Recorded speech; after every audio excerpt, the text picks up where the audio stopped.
Hello everyone, I am Anuj. I am preparing for banking exam. Let's do it together.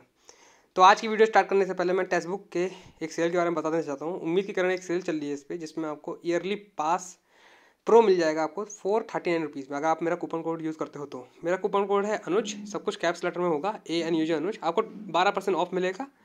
जिस दिन अभी तक पास नहीं लिया है वो पास ले लेना और तैयारी करने में जुट जाओ। ठीक है, अच्छे से तैयारी करो और एग्जाम निकालो। वीडियो स्टार्ट करते हैं हम लोग। Hello everyone, I am Anuj. I am preparing for banking exam. Let's do it together. तो जस्ट अभी मैं घर पे पहुंचा हूँ और अभी टाइम हो रहा है 7, शायद 7 बज रहा होगा, साढ़े सात बज रहा होगा। ठीक है, तो मेरा एग्जाम था आज 25 फ़रवरी को, और सेकेंड शिफ्ट में एग्जाम था, जो कि 12:30 पे एंट्री थी, तो 1:30 पे एग्जाम स्टार्ट। 1:30 या 1:45 समझ लो क्योंकि वो 8 मिनट का वो भी आता है ना उसमें, जिसमें आपको कॉपी करके उतारना पड़ता है। उसके मतलब इसके बाद कॉपी करके उतारना पड़ता है। ठीक है, इंस्ट्रक्शन पढ़ने के लिए 8 मिनट दिए जाते हैं, 8 या 9 मिनट दिए जाते हैं।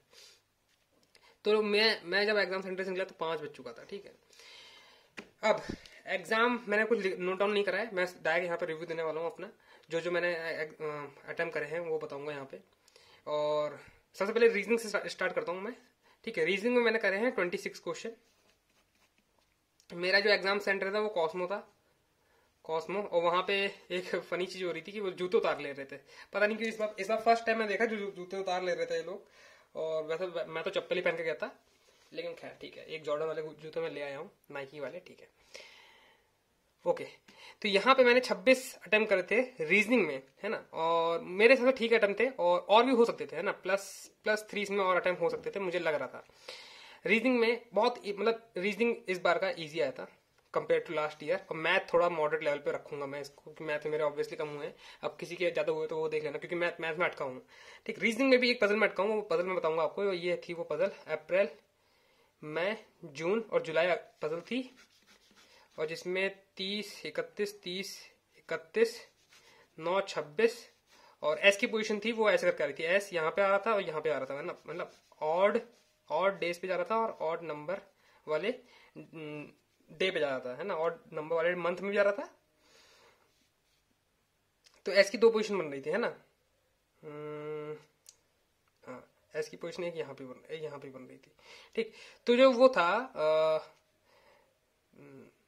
भाव करके नाम था, पता नहीं जगह का क्या नाम था, जगह का नाम था, वो उसके जस्ट ऊपर नहीं आएगा। तो यहाँ पे भी नहीं आएगा ना, यहाँ पे इस वाले में यहाँ पे नहीं आएगा, इस वाले में यहाँ नहीं आएगा। तो इसमें कम से कम मेरी 4 से 5 पॉसिबिलिटी बनी है। मैंने वही एकदम लास्ट पजल बनाई थी, ये लास्ट पजल थी, बन गई थी। मेरा आंसर यहाँ पे शायद वी, यहाँ पे सबसे फर्स्ट में वी आ रहा था मेरा। ठीक है, कुछ ऐसे करके पजल बनी है, मुझे पूरा ध्यान नहीं आ रहा है। ठीक, तो 4-5 पॉसिबिलिटी में मेरी जाके पजल बनी थी सबसे लास्ट में। इसीलिए मैं कहता हूँ पजल को सबसे लास्ट में बनाना चाहिए। एक पजल ये बनी थी मेरी, एक पजल ये वाली बनी थी, जो मैंने यहाँ नोट डाउन कर रखी है।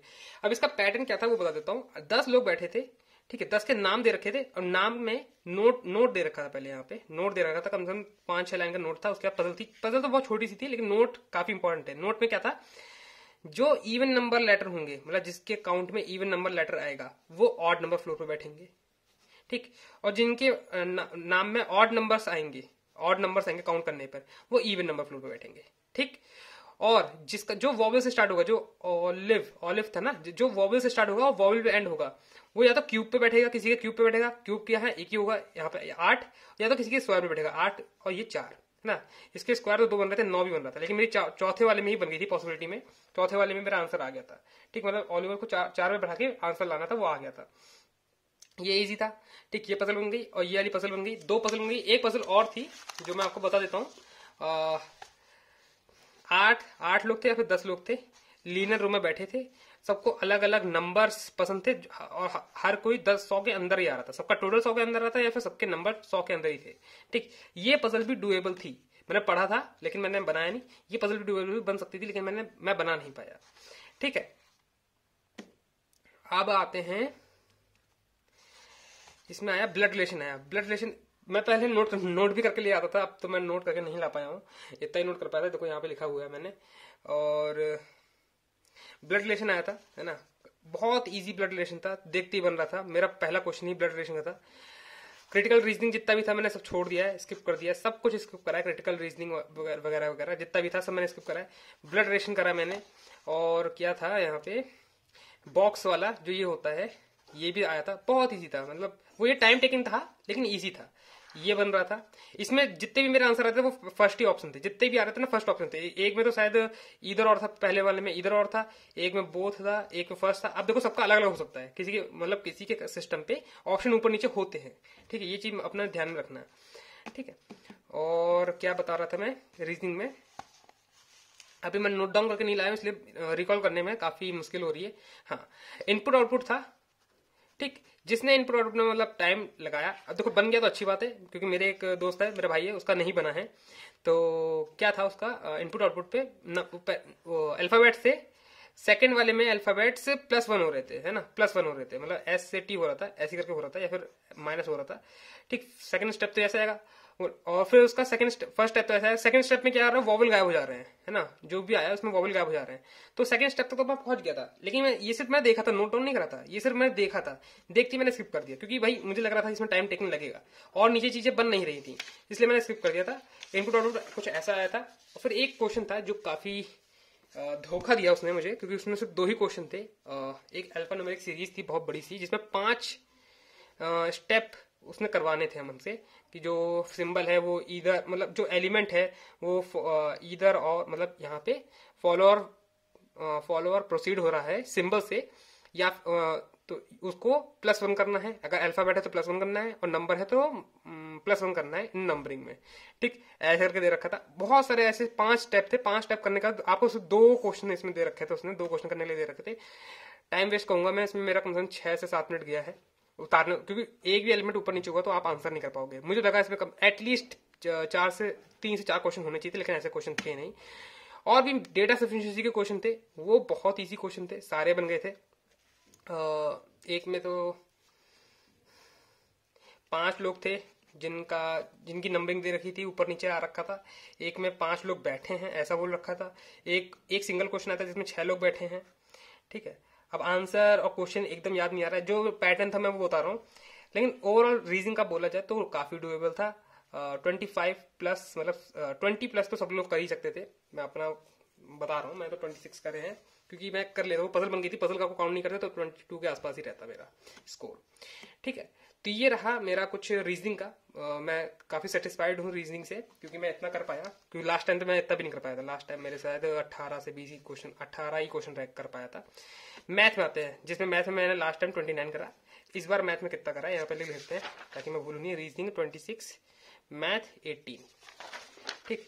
मैथ 18 ही कर पाया मैं, क्योंकि इसमें एक पजल, एक DI थी, वो मुझसे नहीं बन रही थी, और DI का डेटा ABCDE, प्रॉफिट दे रखा था, है ना, प्रॉफिट दे रखा था 80,000 था कुछ, ठीक। इसका तो शायद 16,000 आ रहा था, है ना, इसका शायद 26,000 आ रहा था। और टर्म बता देता हूँ, 72 डिग्री था, ठीक है। X परसेंटेज था, 5/6 परसेंटेज था, 32.5 परसेंटेज में था, 0.7 परसेंटेज में था, ठीक है। उसके आपको निकालना था, मेरा ये नहीं निकल पाया था, मेरे भाई का निकला था, उसका 75/4 परसेंटेज समथिंग आ रहा था, कुछ X की वैल्यू आ रही थी, ठीक है। लेकिन मेरा नहीं निकल पाया था, और बहुत टाइम लगा इस वाले में, मैंने काफी टाइम वेस्ट कर दिया। 5 से 6 मिनट मैंने वेस्ट कर दिए, तब भी मेरा नहीं बना।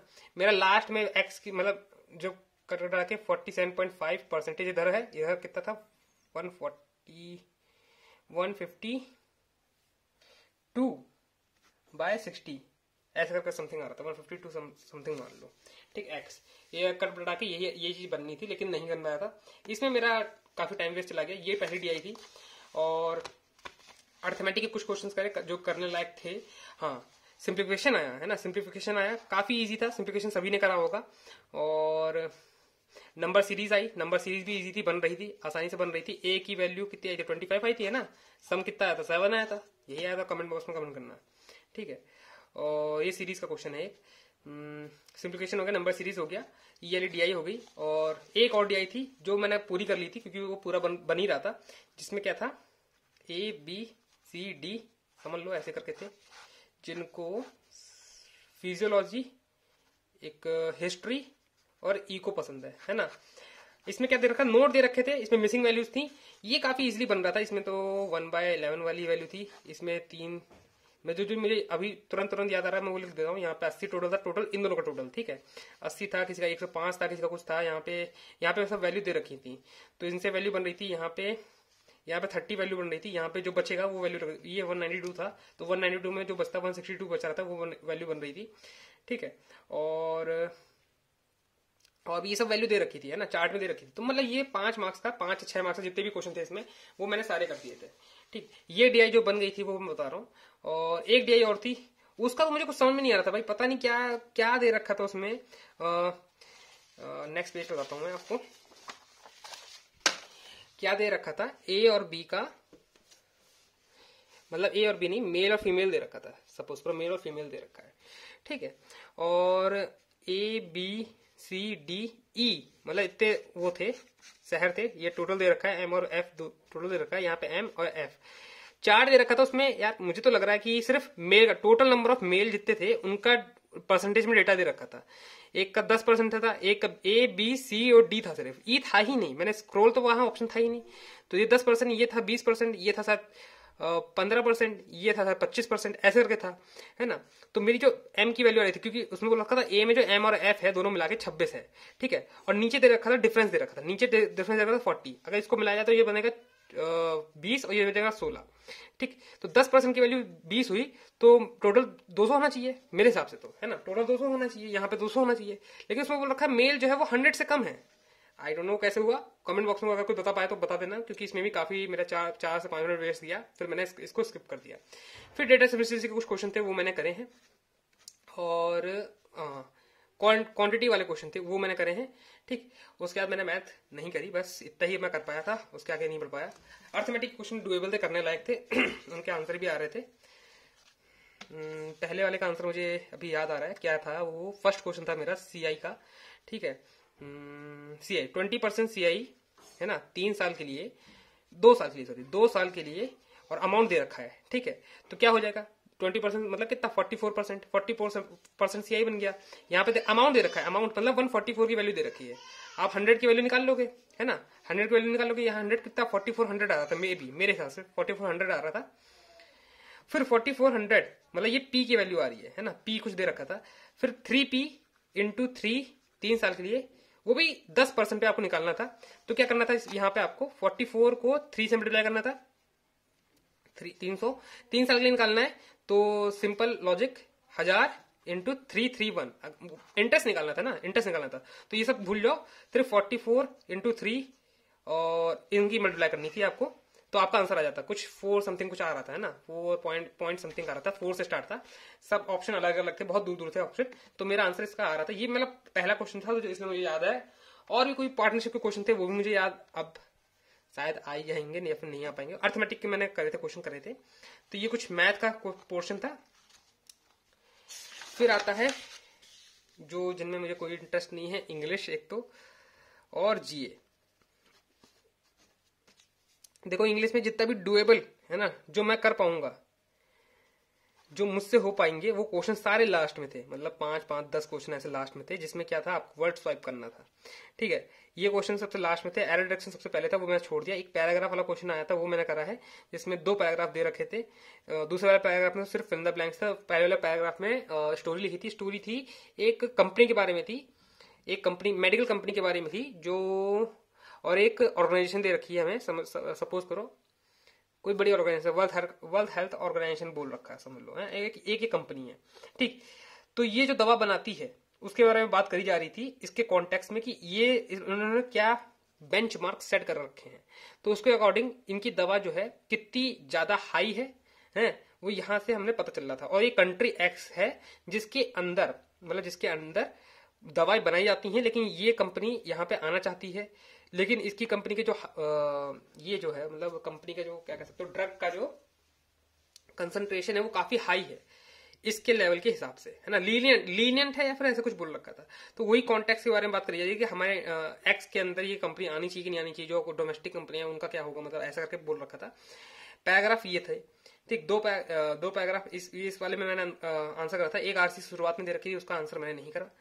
और कुछ फिल इन द ब्लैंक्स के क्वेश्चन थे वो मैंने करे। और कुछ क्वेश्चन ऐसे थे जो 1%, 2% से बात कर रहा है, दो लाइनें दे दी हैं, फिर फर्स्ट पर्सन सेकंड पर्सन बात कर रहा है, यहाँ पे फिल इन द ब्लैंक्स दे दिया है, तो आपको वो fill in the blanks fill करने थे, काफी इजीली हो जा रहे थे। ऐसे करके कम से कम 3 क्वेश्चन थे, मतलब लंबे लंबे सेंटेंस थे, आपको वो फिल करने थे। ठीक, ये भी काफी इजीली बन जा रहे थे। इंग्लिश में बता रहा हूँ मैं आपको, है ना। लास्ट में तो वर्स 5 था, इतना ही था। इंग्लिश में मैंने इतने ही करे। इंग्लिश में मैंने टोटल कितने करे हैं, 23 क्वेश्चन करे मैंने, है ना। जीए आते हैं। जीए कोई भी क्वेश्चन नहीं पूछेगा मुझसे, क्योंकि मुझे कोई भी क्वेश्चन याद नहीं है, सब मैं शायद तुक्के उक्के मार के आया हूँ। 20 या फिर 25 क्वेश्चन, 20 या 25 क्वेश्चन मैंने करे हैं, मुझे याद नहीं आ रहा है, लेकिन इतने ही मैंने क्वेश्चन करे हैं। ठीक है, कुछ क्वेश्चन जाने पहचाने थे। देखो, मैं बहुत पढ़ के गया था, लेकिन मैं वो बुक भी दिखा सकता हूँ जिससे मैं डायरी से पढ़ रहा था ना, उसमें से मुझे लगता नहीं कोई एक भी क्वेश्चन आया हो। एक आध क्वेश्चन पढ़ गया हो जो मैं आंसर करके आया हूँ, वही करके आया हूँ। ये पूछा था आईपीओ किसका है, किस कंपनी का आईपीओ है। Fino payment bank, Airtel payment bank, और जो हमारा प्यारा पेटीएम जो गिर चुका है एकदम, है ना, 400 पे चल रहा है शायद, है ना, उसके बारे में पूछा गया था, तो पेटीएम हमारा राइट आंसर था। बस इतना ही था। जीए मैंने बता दिया आपको, इंग्लिश बता दिया। यहाँ पे अब आ जाते हैं, टोटल मैंने कितना अटेम्प्ट करा है यहाँ पे। इंग्लिश 23, इसको 25 मान लो, तो मैंने टोटल समथिंग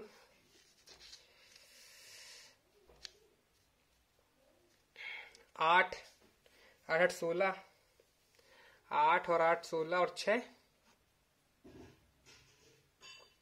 22, 1 2 3 4 5 6 7 8 9, 92 क्वेश्चन करे हैं मैंने। ठीक है, तो ये मेरा था पेपर मेंस का। और अभी तक इसमें से कोई भी अगर आपको आया हो दिमाग में कि हाँ ऐसा सही था कि गलत था, वो बता देना आप कमेंट बॉक्स में जाकर, और अपने अपने अटेम्प्ट जरूर लिख देना, है ना, कि कितने अटेम्प्ट करें और किस में आपने हाईएस्ट करे। मेरा तो रीजनिंग हाईएस्ट है मेरे हिसाब से, तो बाकी अपने अपना बता देना। मैथ देखो मेरे हिसाब से रीजनिंग इजी लेवल था, है ना, और मुझे फर्स्ट शिफ्ट का नहीं पता कैसा है, मैंने रिव्यू भी कुछ नहीं देखा है। मैथ मॉडरेट लेवल में कहूंगा, इंग्लिश मैं मॉडरेट कहूँ, चाहे हाई कहूँ, चाहे इजी कहूँ, मेरे लिए हमेशा वो हाई रहता है। और जीए पूछो ही मत, ठीक है। तो इन दोनों का बता देता हूँ, ये इजी था, ये मॉडरेट था। अब 4 तारीख को क्या आता है मुझे नहीं पता, लेकिन मुझे अभी भी ऐसा लग रहा है रीजनिंग काफी डुएबल आएगी। आप मतलब 25 से प्लस कर सकते हो। मैथ मुझे लगता है हिलाने में थोड़ा सा मुश्किल पड़ेगा, जिसका रीजनिंग प्राइमरी सब्जेक्ट है। तो वही मैं कहूंगा, ज्यादा प्रैक्टिस मैथ और रीजनिंग की कर लो अच्छे से, क्योंकि ये काफी मतलब स्कोरिंग सब्जेक्ट बन सकते हैं अभी आपको, क्योंकि काफी डुएबल आ रहा है। ठीक है, और इंग्लिश तो जी आप करके जाना। वीडियो को यहीं एंड रखते हैं, and that's all for today. I will meet you guys in next video. Till then work hard and stay motivated. Thank you guys for watching.